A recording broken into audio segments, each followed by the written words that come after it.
Because we are running out of time, I'm not going to say too much else except to ask Erfan, our organiser, one of our organisers, to come on upstage because he's going to give us an opening address. It's going to tell us a little bit more about people, planet, purpose, the power of a world embracing vision. For those of you who don't know him, get to know him. You've got the next 2 days. Can I say he is quite a captivating presenter? I've seen him present a number of times now. An author, educator, highly sought after social change consultant, and a Jedi. No, Jedi. See? Back in the day, we talked about activism, my friend. Specialist, justice, equity, diversity and inclusion. 20 years, I can't believe that because I do feel like I'm much, much older. 20 years of professional experience in social change initiatives, including participatory community development, cross-cultural communication, migration and settlement services, anti-racism training and consulting, First Nations advocacy, systems thinking for social change, and a motivational speaker and spoken word poetry. I could go on all day reading your bio. I think that's probably, a fairly good overview. Please join me in welcoming Erfan Daliri to the panel.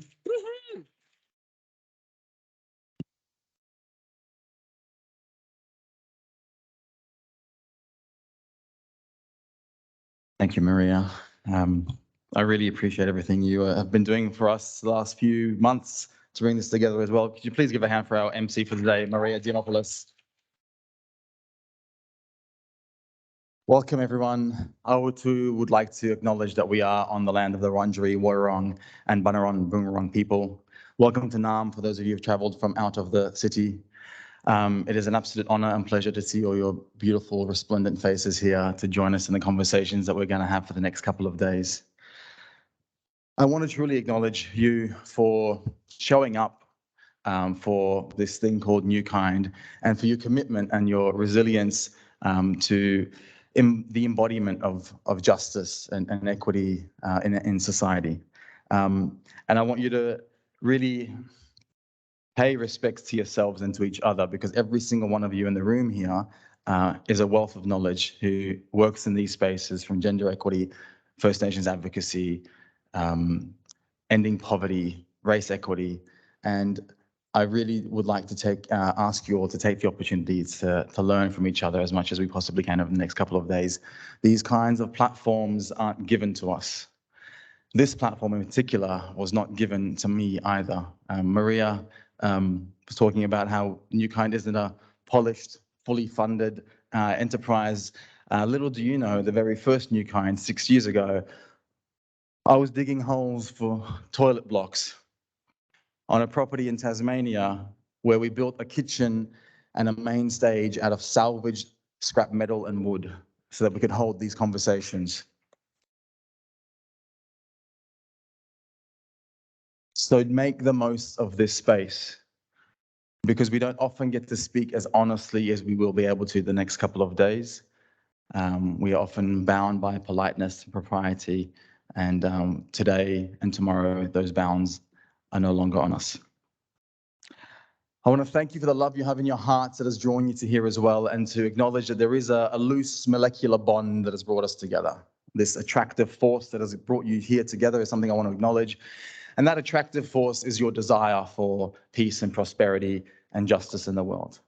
And I'd like for that weak molecular bond to become fortified in the next couple of days through our conversations and our consultations, and reinforced in the field of service, so that we cannot be divided and disunited as we are working out in the field to create a better world. Over 150, 170 years ago, while in exile under the oppressive rule of the Ottoman Empire, for the crime of calling for the oneness of humanity, the elimination of poverty and prejudice, calling for the equality of the genders, and the end to religious contention, Baha'u'llah said to the rulers of the world, the well-being of mankind, its peace and security, are unattainable unless and until its unity is firmly established.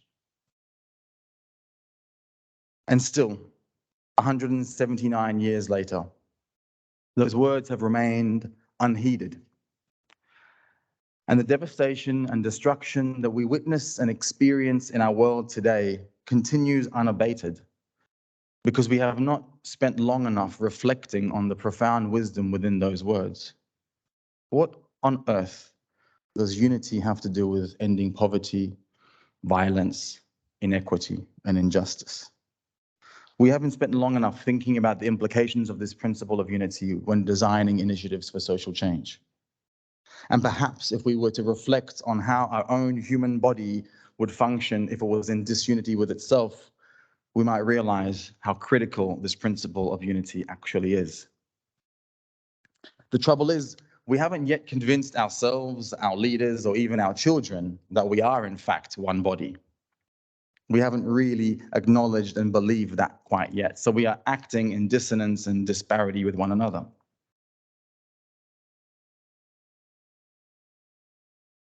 The swelling injustice and the growing inequity that we see around us, the abject poverty, hungry school children, incarceration of refugees, the unjust deaths of Aboriginal people in custody, and the fraying of the delicate fabric of our ecology, the loss of species and the looming threat of police violence against Black bodies or the violence of nations against nations continues unabated.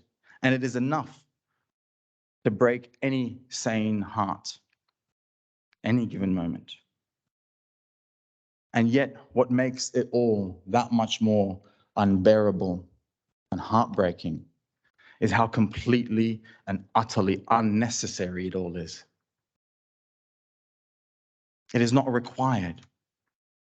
No child needs to be hungry when they go to school. No child needs to work in a mine, mining precious metals in order to have enough to eat. No degree of violence is actually required to maintain peace and security. No ancient forest actually needs to be destroyed to create economic growth and jobs and prosperity.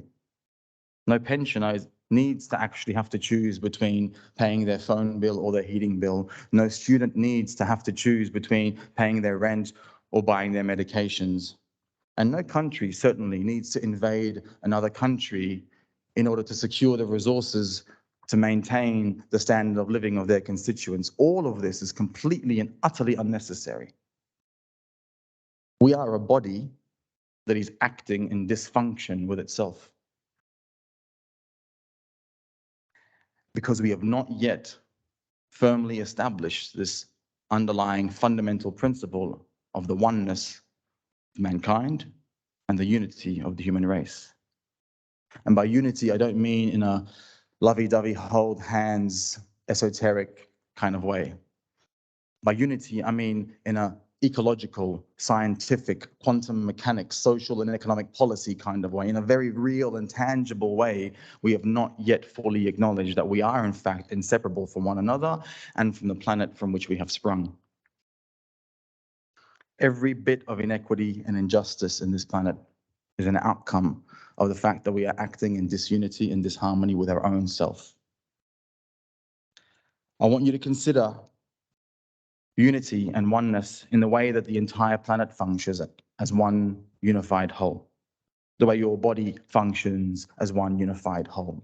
The way all of the water on the face of this planet functions as one unified whole. The way the Sahara Desert sends nutrients to the Amazon every year. The way the algae in the ocean provides most of the oxygen that you breathe. Unity is not something to strive for, to establish. Rather, it is a fundamental universal principle of life in this universe, and we are acting against that principle. And unfortunately, the imbalance, the injustice, the inequity, and the oppression have been going on for so long and unabated for so long that we have become accustomed to it. And we have come to believe that this is a natural way of the world and it is part of our human nature. And unfortunately, nothing could be further from the truth. There is no shortage of resources or failing of human nature or lack of technology or inherent flaw in the design of this universe that requires any part of the human body to suffer for the rest to prosper. Our planet is inherently regenerative. Our spirits are inherently noble. Our nature as human beings is inherently compassionate, kind, loving, and generous. But it is fear, prejudice, and disunity that cause us to depart from our natural state and then become susceptible to greed, injustice, cruelty, and violence. And as a human race, we have departed from our natural state of being, and we need desperately to return to it.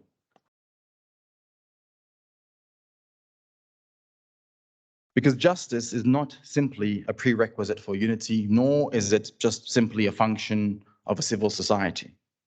Justice is a natural law of the universe and a reflection of the attribute of the Creator. Justice is not something we have to construct or invent.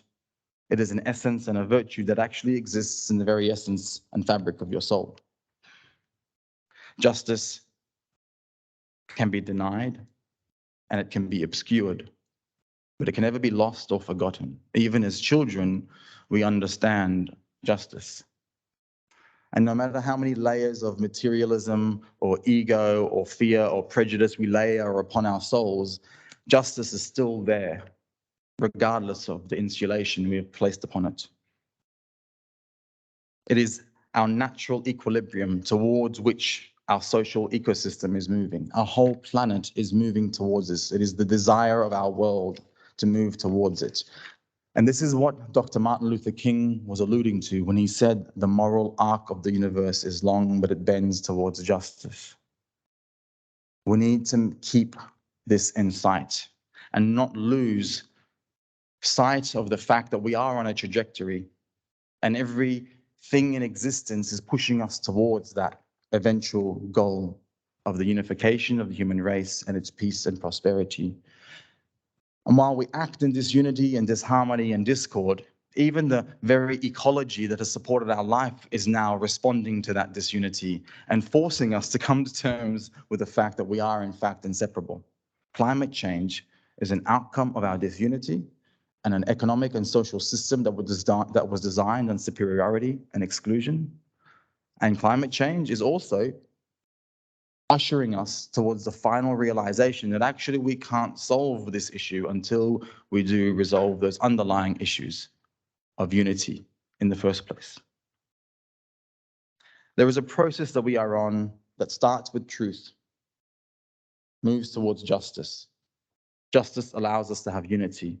Unity then allows peace, and peace is then what leads to prosperity. And I want you to keep an eye on that trajectory that we are on and to never lose sight of that, because it can be very easy to lose ourselves in the darkness of this world today. And we cannot achieve those things out of that order either. To strive for prosperity as an individual invites ego, materialism, and self-righteousness. To strive for prosperity as a nation invites nationalism, war, and conflict and contention. To expect unity in the absence of justice is oppression with a smile.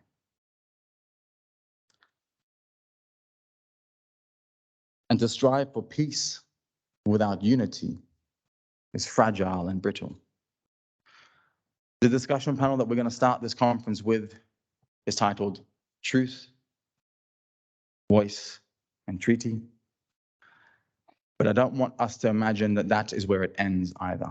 And the discussion panel hosted by Maria, with Commissioner Sue-Ann Hunter, my friend Phil Saunders, and Lewis Brown, will hopefully touch on what we will be striving for beyond the establishment of a voice to Parliament and a treaty on these lands, and what vision it is that we need to keep in mind so that we can keep our trajectory straight.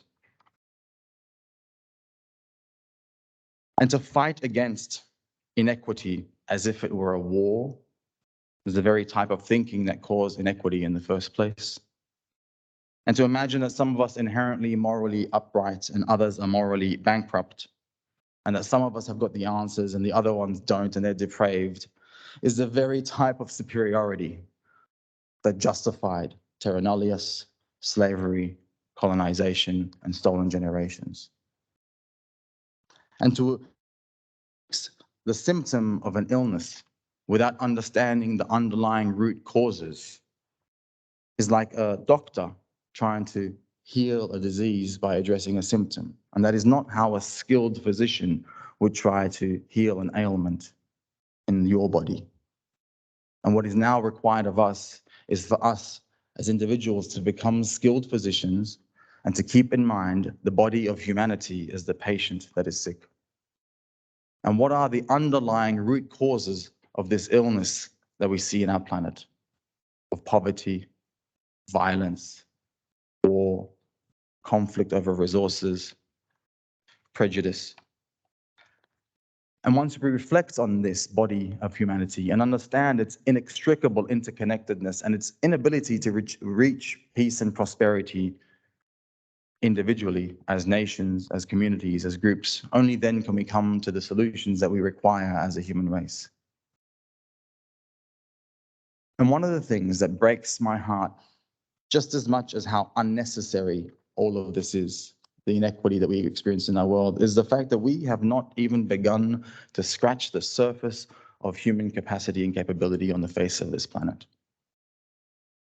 We think that we are this far away from the peak of human civilization, and I tell you, we don't even know what we don't know of what we are capable of, because we have not yet resolved those basic issues of prejudice, violence, sexism, and racism. We are still functioning within a system that was designed several centuries ago, and we are still acting and behaving within those principles as a civilization. The other day, I watched a video of a European man who had created an art piece, a performance piece, and there's a set of stairs and a trampoline, and he walks a couple of steps up this set of stairs, and he falls onto the trampoline and back up to the stairs, and walks a couple of steps up on the stairs and falls onto the trampoline again. And he does this for, I don't know, 5, 10, 20 minutes. It's a performance piece of stairs and trampolines, and it gathers a crowd, and he makes a living, and he's become a viral hit with this trampoline stair scenario. And I saw that and I wondered, oh, the things we could do if we didn't have to deal with systemic racism. The things I could go out there and do if I didn't have to deal with systemic racism. Because there are certain things that are only available and accessible to certain segments of society because they are not dealing with the constant threat of violence against their bodies, prejudice in the workplace, prejudice in policy, incarceration unjustly in detention centers, and their children being lynched on the way home from school. And each and every one of the injustices and the social justice issues that we are separately involved in, youth work, gender equality, ending violence, poverty, homelessness, all of these things we cannot resolve until we address the underlying injustice that we are building our lives upon here in this country. Because as I said, we can't have justice without truth. And the truth is we are living on stolen, unceded lands of the First Nations people of this continent. And we have no right to be working, raising families and retiring, buying and selling property and profiting from it, whilst we have not yet established justice for the First Nations people of this continent. It is not possible to build justice on a foundation of injustice. And this is why at Newkind we always center the voices of First Nations leaders, academics, and activists, not just in the opening panel, but throughout the entire conference, because this is still their country. And we are still squatters on this land. And some of us have forgotten that we are visitors. With that, I would like for you to keep these ideas in mind for the next couple of days of the systems thinking approach to social justice and social change that requires for us to acknowledge that the human race is one inseparable body and we cannot achieve peace or prosperity for any part of it separately from the other. And 2, for those of us who live and work on these lands, that we cannot separate our movements from the sovereignty movement of the First Nations people of this continent. We cannot think that we can achieve that while the other thing happens separately to us. And by keeping those in mind for the next 2 days, I hope to be able to inspire you with new pathways, new connections, new ideas, and new ways in which we can create a peaceful, just, equitable, and prosperous society for all of us in this country and on this planet. So again, thank you all for showing up to Newkind Social Justice Conference. You cannot imagine how much it means to me that you have given your time to be here. Of all of the places you could have been on a Monday morning, you are here to discuss these most challenging and complex issues. And for that, I love you. Thank you for being here. I look forward to speaking with you soon.